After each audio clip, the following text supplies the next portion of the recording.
Hi friends, എല്ലാവർക്കും Anu's food വേൾഡിലേക്ക് ഒരിക്കൽ കൂടി സ്വാഗതം. അപ്പോൾ നമ്മൾ ഇന്നൊരു 4 മണി പലഹാരമാണ് തയ്യാറാക്കി കാണിക്കുന്നത്. ഒരു കിണ്ണത്തപ്പാണ് കേട്ടോ, പഴം വെച്ചിട്ടുള്ളൊരു കിണ്ണത്തപ്പാണ്. ഒട്ടും എണ്ണ ചേർക്കാണ്ട് നമ്മൾ ആവിക്കൊന്നും വെക്കാണ്ടാണ് ഈ ഒരു കിണ്ണത്തപ്പം തയ്യാറാക്കി എടുക്കുന്നത്. പഞ്ചസാരയോ അതുപോലെ തന്നെ ശർക്കരയോ ഒന്നും ചേർക്കാണ്ട് നമ്മൾ കരിപ്പെട്ടി ഇട്ടിട്ടാണ് ഇത് ചെയ്യുന്നത് കേട്ടോ. അപ്പം അതുകൊണ്ട് തന്നെ കൂടുതൽ ഹെൽത്തിയാണ്. അപ്പോൾ നമുക്ക് പെട്ടെന്ന് തന്നെ വീഡിയോയിലേക്ക് പോകാം. നിങ്ങൾക്ക് വീഡിയോ ഇഷ്ടപ്പെടുകയാണെങ്കിൽ ലൈക്ക് ചെയ്യാനും ഷെയർ ചെയ്യാനും കമൻറ്റ് ചെയ്യാനും സബ്സ്ക്രൈബ് ചെയ്യാനും ഒന്നും മറക്കരുത് കേട്ടോ. അപ്പോൾ വീഡിയോ സ്കിപ്പ് ചെയ്യാണ്ട് കാണാനും കൂടി ഒന്ന് ശ്രദ്ധിച്ചേക്കണേ. അപ്പോൾ നമ്മളിത് ഏത്തപ്പഴം വെച്ചിട്ടാണ്, നേന്ത്രപ്പഴം വെച്ചിട്ടാണ് ഈ ഒരു കിണ്ണത്തപ്പം തയ്യാറാക്കി എടുക്കുന്നത്. ഇവിടെ 2 നേന്ത്രപ്പഴം ഒന്ന് ആവിയേറ്റി എടുത്തിട്ടുണ്ട്. നമുക്ക് ഈ ഒരു പലഹാരത്തിന് ഒരു പഴം മതി കേട്ടോ, 2 എണ്ണമൊന്നും വേണ്ട. 2 എണ്ണം ഞാൻ ഒരുമിച്ച് വെച്ച് ചെയ്തന്നേ ഉള്ളൂ. അപ്പോൾ ഞാൻ ഒരെണ്ണം ഒന്ന് മാറ്റി ഇതൊന്ന് തണുക്കാൻ വേണ്ടി വെക്കുന്നുണ്ട്. അപ്പോൾ നമ്മൾ കാലത്തൊക്കെ ബ്രേക്ക്ഫാസ്റ്റിന് പഴം പുഴുങ്ങി എടുക്കുകയാണെങ്കിൽ ഒരെണ്ണം കൂടുതലായിട്ടൊന്ന് പുഴുങ്ങുകയാണെങ്കിൽ നമ്മൾ 4 മണിക്ക് പലഹാരം ഉണ്ടാക്കാനായിട്ട് പ്രത്യേകിച്ച് ഈ ഒരു സ്റ്റെപ്പ് ചെയ്യേണ്ട കാര്യത്തിൽ ആ ഒരു സ്റ്റെപ്പ് നമുക്ക് ഒഴിവാക്കാം. അപ്പം അതൊന്ന് തണുത്തോട്ടെ കേട്ടോ. അടുത്തതായിട്ട് നമുക്ക് വേണ്ടത് മധുരത്തിന് ആവശ്യമായിട്ടുള്ള ശർക്കര പാനിയാണ്. ഞാനിവിടെ ശർക്കരയ്ക്ക് പകരം എടുത്തിരിക്കുന്നത് കരിപ്പെട്ടിയാണ്. അപ്പോൾ കുറച്ചും കൂടി ഹെൽത്തിയാണ്. നിങ്ങളുടെ കയ്യിൽ കരിപ്പെട്ടി ഇല്ലെങ്കിൽ ശർക്കര ഉപയോഗിച്ചാലും മതി, കുഴപ്പമൊന്നുമില്ല. ഞാനിവിടെ 3/4 കപ്പ് ശർക്കരയാണ് എടുത്തിട്ടുള്ളത്. അത്യാവശ്യത്തിനുള്ള മധുരമൊക്കെ ഉണ്ട്. നല്ല മധുരം വേണമെങ്കിൽ നിങ്ങൾ 1 കപ്പ് ശർക്കര എടുത്തോളൂ. ഇതിലേക്ക് ഒരു 1/4 കപ്പ് വെള്ളമാണ് ഒഴിച്ചു കൊടുത്തിട്ടുള്ളത്. ഇത് നന്നായിട്ടൊന്ന് ഇളക്കി ഇതൊന്ന് തിളപ്പിച്ചെടുക്കണം. ശർക്കര എടുക്കുമ്പോൾ ഇതുപോലെ ഒന്ന് ഗ്രേറ്റ് ചെയ്തിട്ട് ഇടുകയാണെങ്കിൽ പെട്ടെന്ന് തന്നെ അത് ഉരുകി കിട്ടും. നമ്മൾ തീ ഒന്ന് കൂട്ടി വെച്ചിട്ട് തിളപ്പിച്ചെടുത്താലും കുഴപ്പമൊന്നുമില്ല. നന്നായിട്ടൊന്ന് തിളച്ച് അതിൻ്റെ കട്ടയൊക്കെ ഒന്ന് ഉടഞ്ഞു വരണം.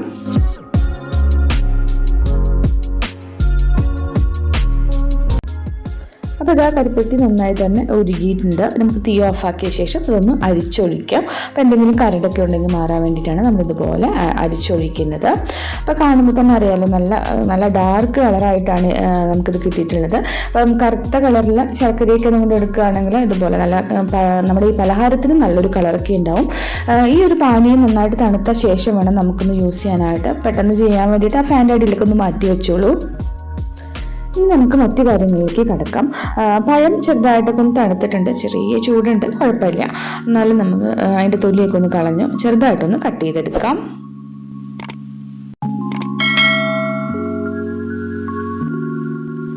അപ്പോൾ നമ്മൾ കട്ട് ചെയ്തെടുത്തിരിക്കുന്ന ഈ പഴത്തിന് മിക്സിയുടെ ജാറിലേക്ക് ഇട്ട് കൊടുക്കുകയാണ്.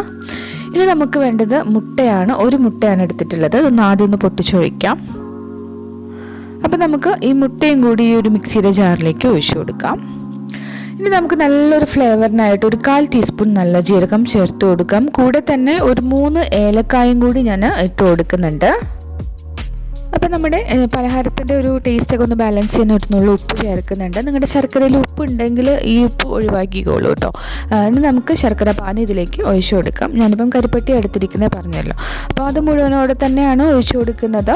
നമ്മൾ പുഴുങ്ങിയ പഴമായതുകൊണ്ട് അരയ്ക്കാൻ ബുദ്ധിമുട്ടൊന്നും ഉണ്ടാവില്ല, പെട്ടെന്ന് തന്നെ ഉടഞ്ഞു കിട്ടും. നന്നായി തന്നെ ഒന്ന് അരച്ചെടുക്കണം. അപ്പോൾ ഇതാ ഒട്ടും കട്ടയില്ലാണ്ട് നന്നായി തന്നെ അരച്ചെടുത്തിട്ടുണ്ട്. ഇനി നമുക്കിതിലേക്ക് ഒരു 1/2 കപ്പ് കോൺഫ്ലോർ ഇട്ട് കൊടുക്കാം.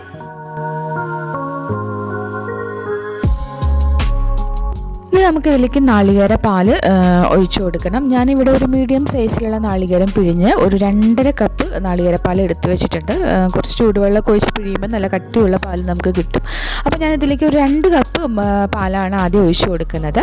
അതിനുശേഷം ഒരു സ്പൂൺ വെച്ചിട്ടൊന്ന് ഇളക്കി കൊടുക്കുന്നുണ്ട്. അപ്പം ആ ഒരു കട്ടയൊക്കെ പെട്ടെന്ന് തന്നെ ഉടഞ്ഞു കിട്ടാൻ വേണ്ടിയാണ് ഇളക്കി കൊടുക്കുന്നത്. അതിനുശേഷം നമുക്ക് നന്നായി തന്നെ ഒന്ന് അടിച്ചെടുത്ത് കൊണ്ടുവരാം.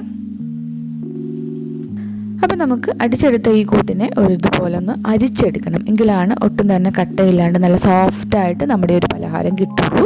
അപ്പോൾ ഞാനിത് ഇതുപോലെ ഒന്ന് അരിച്ച് ഒഴിക്കുകയാണ്. അപ്പം അതിൻ്റെ ഉള്ളിലുള്ള ഏലക്കായുടെയൊക്കെ ആ ഒരു തൊലിയൊക്കെ വരില്ല, അതെല്ലാം നമുക്ക് പോയി കിട്ടും. ഇനി ആ മിക്സിയുടെ ജാറ് ഞാനൊന്ന് കഴുകി ബാക്കിയുള്ള ഒരു 1/2 കപ്പ് പാലും കൂടി ഇതിലേക്ക് ഒഴിക്കുന്നുണ്ട്. അപ്പം മൊത്തം 2.5 കപ്പ് നാളികേര പാലാണ് ഞാൻ ഒഴിച്ചിട്ടുള്ളത്. നമുക്കിതിലേക്ക് 1 ടേബിൾ സ്പൂൺ നെയ്യും കൂടി ചേർത്ത് കൊടുക്കാം. ഇതൊന്ന് നീക്കി വെക്കാം കേട്ടോ. ഇനി നമുക്ക് ഈ ഒരു കിണ്ണത്തപ്പം സെറ്റ് ചെയ്യാനുള്ള ആ മോൾഡിലൊന്ന് കുറച്ച് ഓയിലൊക്കെ ഒന്ന് ഒഴിച്ച് കൊടുക്കണം. അതൊന്ന് ആദ്യം തന്നെ തയ്യാറാക്കി വെച്ചോളൂ.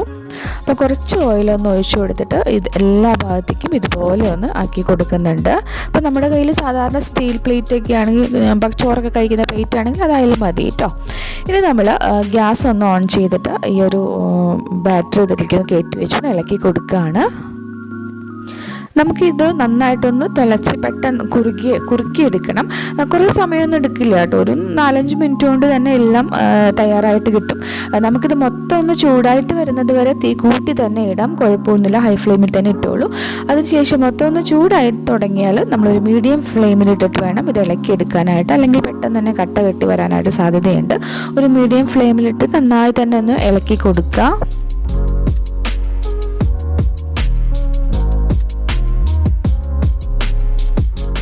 ഇത് നല്ല ടേസ്റ്റി ആയിട്ടുള്ളൊരു പലഹാരമാണ് കേട്ടോ. നമ്മളിതിൽ ശർക്കരയും പഞ്ചസാരയും ഒന്നും ചേർക്കാത്തത് കൊണ്ട് തന്നെ നല്ല ഹെൽത്തിയാണ്. കുട്ടികൾക്കൊക്കെ എത്ര വേണമെങ്കിലും കഴിക്കാം, ഒരു കുഴപ്പമില്ല. അപ്പോൾ അതാ പെട്ടെന്ന് തന്നെ ഇതുപോലെ തിക്കായിട്ട് വന്നിട്ടുണ്ട്. ഇത്രയും പോരാ, അത് പാനിൽ നിന്ന് ഒട്ടിപ്പിടിക്കുന്ന പരുവമൊന്നും വേണ്ട. എന്നാലും ഞാൻ എൻ്റെ ഒരു കൺസിസ്റ്റൻസി കാണിച്ചു തരാം.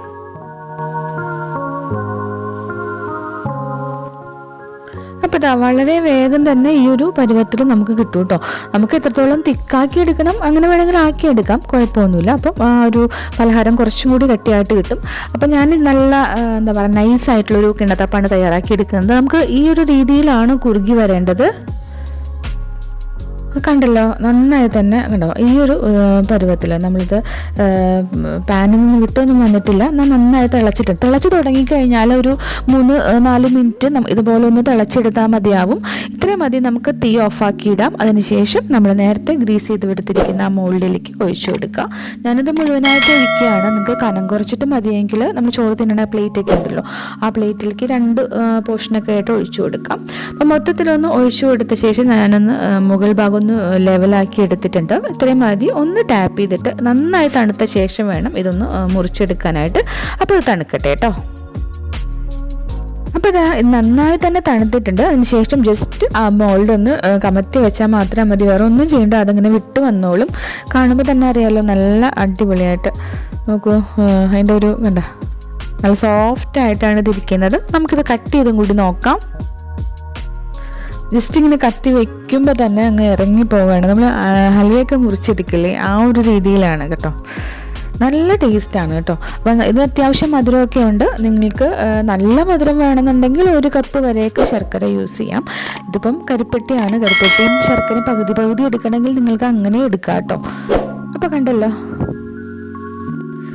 അപ്പോൾ ഈ കാണാനുള്ള ഭംഗി പോലെ തന്നെ നമുക്കിത് കഴിക്കാനും ടേസ്റ്റാണ്. നമുക്ക് ഇഷ്ടമുള്ള ഷേപ്പിലൊക്കെ മുറിച്ചെടുക്കാം. ഞാൻ ഈ ഒരു രീതിയിൽ മുറിച്ചെടുത്തതേ ഉള്ളൂ. കണ്ടല്ലോ, എൻ്റെ ഉൾഭാഗമൊക്കെ ഉണ്ട്, നല്ല സോഫ്റ്റായിട്ടാണ് ഇരിക്കുന്നത്. അപ്പോൾ കൂട്ടുകാരെ എല്ലാവരും തയ്യാറാക്കി നോക്കുക. നല്ല ഹെൽത്തി ആയിട്ടുള്ള ഈ ഒരു പലഹാരം കുട്ടികൾക്കെല്ലാം ഉണ്ടാക്കി കൊടുക്കണം കേട്ടോ. വീഡിയോ ഇഷ്ടപ്പെട്ടാൽ ലൈക്ക് ചെയ്യാനും ഷെയർ ചെയ്യാനും കമൻറ്റ് ചെയ്യാനും സബ്സ്ക്രൈബ് ചെയ്യാനും ഒന്നും മറക്കരുത്. അപ്പോൾ അടുത്ത ദിവസം നല്ലൊരു റെസിപ്പിയുമായിട്ട് വേഗം വരാം. Thank you.